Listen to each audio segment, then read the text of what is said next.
Shpesher thuhet njeriu nuk i vlerëson mjaftueshëm gjërat që i ka falas. Zakonisht është i prirë të vlerësoj gjërat që i pagun shtrejt.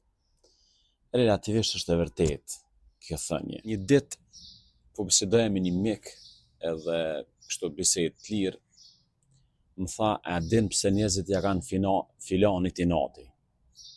U habite edhe i thash pse? Ai nuk ka pasuni, nuk ka diçka të veçantë. Ma dha një përgjigje dhe dorën zemër më pëlqej.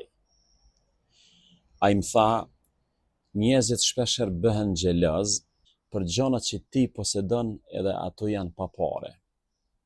Thjesht mund të keni nati për një qetësi dikujt, për një mirësi të zemrës, për një dashuri që ai kultivon me gjithë familjen e tij, për një farë lloj rahatie që i themi ne në gjuhën e thjeshtë. Ndonjëherë prania disa njerëzve na i kujton disa gjëra që na mungojnë brenda vetes tonë.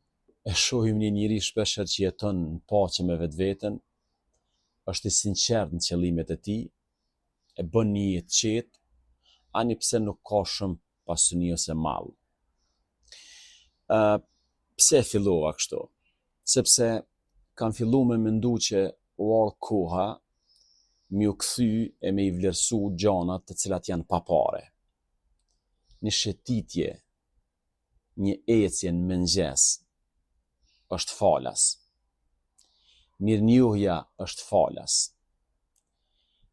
Mirësia është falas. Meditimi është falas. Lutja ndaj Zotit është falas. Shkurja në xhami është falas. Një telefonat me dikë që e don është falas. Një përqafim i përditshëm me anëtarët e familjes është falas. Koha që e kalon natyrë është falas. Thjesht shumë gjana që japin qetësi shpirtit. A besoni që shumë gjana që e rikthejnë ekuilibrin ton psikologjik sot janë falas? Ne shpesh kërkojmë zgjidhjet ndërlikuara, qelim tema shumë të mëdha, ndërkohë që shërimi fillon nga disa zakone të thjeshta që i praktikojmë çdo ditë. Shumica e gjërave që e rindërtojnë shpirtin nuk janë shumë të kushtueshme në aspektin material. Prandaj, me të vërtet, i varfër sot është ai që i mohon vetes këto mirësi thjeshta që na i ka dhënë Zoti.